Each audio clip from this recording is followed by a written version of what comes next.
If you haven't heard the news, Sega recently announced the latest Sonic game at Summer Games Fest 2023. It's going to be Sonic Superstars, a 4-player action platformer that's coming out for pretty much every game system you could or would own, and it's coming out later this year. Now, initially when this game was announced, I assumed it might be Sonic Team that would be working on it. I mean, after all, Sonic Team has been working on Sonic games since the creation of the Blue Blur himself. But it won't be Sonic Team. In an interview at Summer Games Fest with VGC, Takashi Iizuka, the head of Sonic Team, confirms Sonic Team won't be doing much more than preliminary design work on this game. Okay. Well, if it's not going to be Sonic Team, my mind immediately jumps to Christian Whitehead and Headcanon, the creators of Sonic Mania. But no, it won't be them either, Iizuka confirms, as Christian Whitehead plans to work with him fell through. Okay, so it's not going to be Sonic Team. It's not going to be Christian Whitehead and co. So who, pray tell, is going to be working on this new Sonic game? Well, Iizuka tells us, don't worry. Sonic's original co-creator and designer, Naoto Oshima, and his team at Arzest are going to be working on this game. He specifically mentions that Naoto Oshima was scouted because he is the co-creator of Sonic the Hedgehog. Okay, all fears put to rest, right? Everything's hunky-dory. This is going to be an excellent game. Guaranteed. Seal of approval. Chef's kiss. This is going to be the next big Sonic game. And next big Sonic success story. Well, I have something to say about that. Maybe not. Maybe not. See, let's take a closer look, shall we? You might not be familiar with Arzest, but I am intimately familiar with their output. And their 3 biggest platformer releases since 2014, well, those would be Yoshi's New Island, Hey Pikmin, and Balan Wonderworld. If you're not familiar with those, Yoshi's New Island and Hey Pikmin were both published for Nintendo, both mediocre platformers for the 3DS. If you don't believe me, you can check Metacritic or anybody who's played it. I've played them, I can tell you, kind of mediocre. And then there's Balan Wonderworld, which you'll find was on most major gaming publications' worst game of the year lists in 2021. Perhaps undeservedly. Perhaps undeservedly so. But I think it was so insultingly mediocre that it made people tip over the edge to thinking it was terrible. Why? Because it had such good promise to it that when it turned out to not be good, it made people go, this isn't just bad, this is advanced bad. And they put it on worst games of the year list. Maybe it really is that terrible, but having played some of it myself, I don't think it's that bad. I just think it's not good, and everyone said, that's not just not good, that's unacceptable. Into the worst games of the year list you go, and stay there.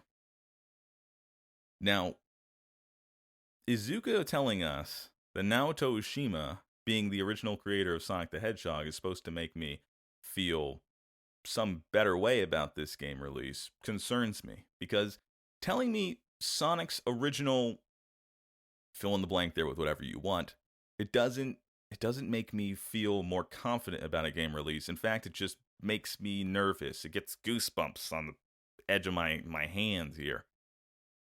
Because let's fill that blank in with like anything. Sonic's original developer. You mean Sonic Team?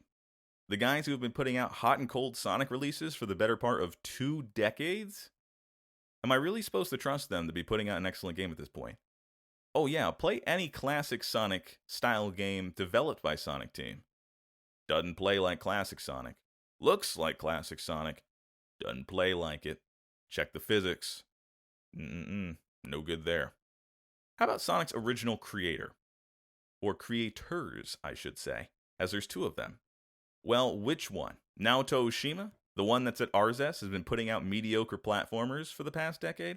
Or do you mean Yuji Naka, the guy that's facing insider trading charges right now, and previously worked on Balan Wonderworld? Oh yeah, and by the way, worked with Arzest on that.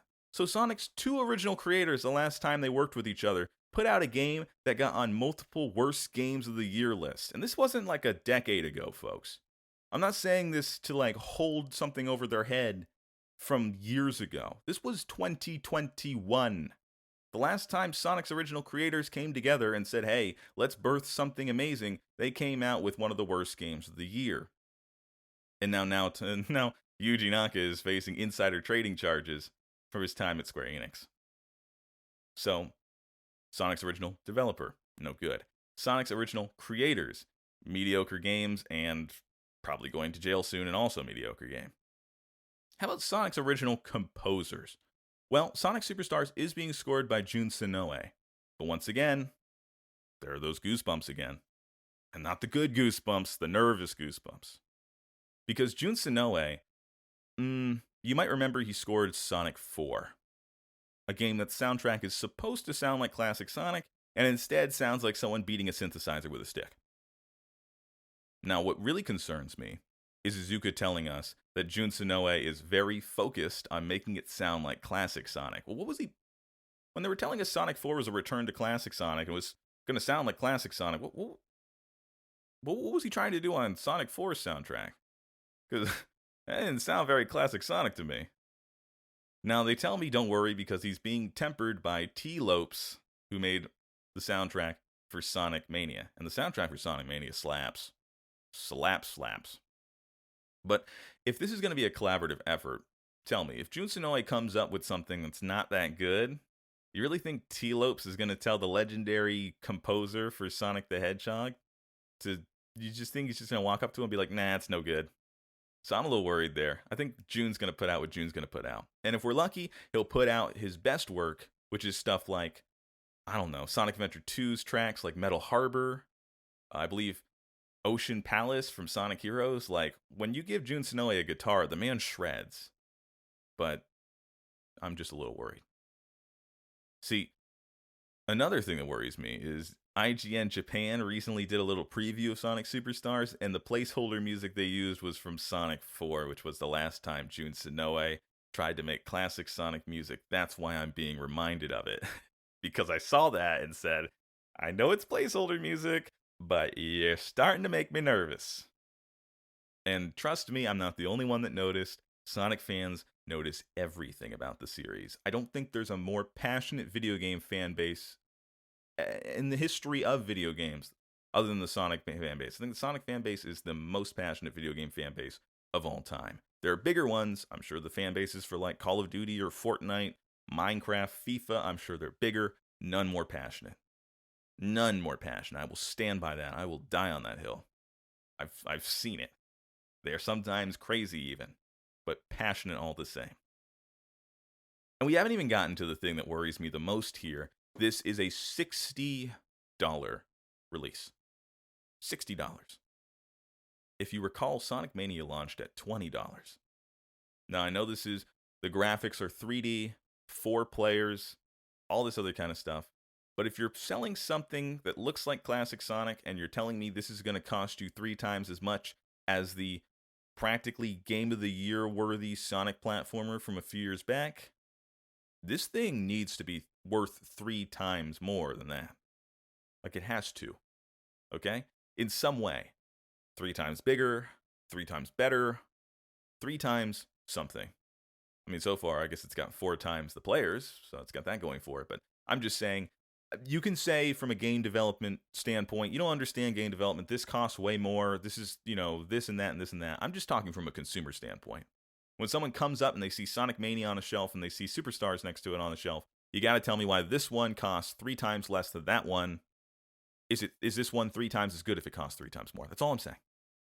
That's all I'm saying. Now, I want to add a little bit of positivity here. Some games journalists have gotten their hands on the demo for this, and thus far impressions have been on the positive side. But that demo only had 2 levels, and you know darn well, 2 levels a Sonic game does not make.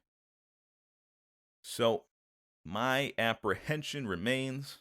I want to be positive about Sonic Superstars. Let me be entirely clear here, because the Sonic fan base, I told you, they're passionate. And one of the biggest things they can do is they can very quickly confuse criticism, valid criticism, with hating. These are not the same thing. I'm not hating on Sonic Superstars. I'm pointing out it's being worked on by a developer that has a spotty development history. I'm telling you, we're being sold on things about it being composed by and made by original Sonic creators who have had, once again, patchy kind of past so many years with their work on Sonic and on other games. And I'm just saying, I'm looking at this, and this, and I'm saying these things that are supposed to make me feel positive about this game release, the positivity just isn't coming from me for these reasons. So, I want to look forward to Sonic Superstars. I guess the way I'll put this is, I'm not looking forward to Sonic Superstars, but I want to. But what do you think? Are you looking forward to Sonic Superstars? Am I being overly negative about Sonic the Hedgehog? Should I? You go in those comment sections. Tell me. And you can tell me, hey, stop hating on Sonic, you jerk. You don't know anything about Sonic the Hedgehog. Stop picking on the blue blur. Grr. Just let me know. But thank you so much for listening and or watching. Please subscribe if you enjoy this. You'll get my velvety voice delivered directly to you. I don't know if it's velvety, but that's what I've been told by people. So hit that subscribe button so you can have it delivered straight to you. Thank you so much for listening and or watching. I'll talk to you again real soon.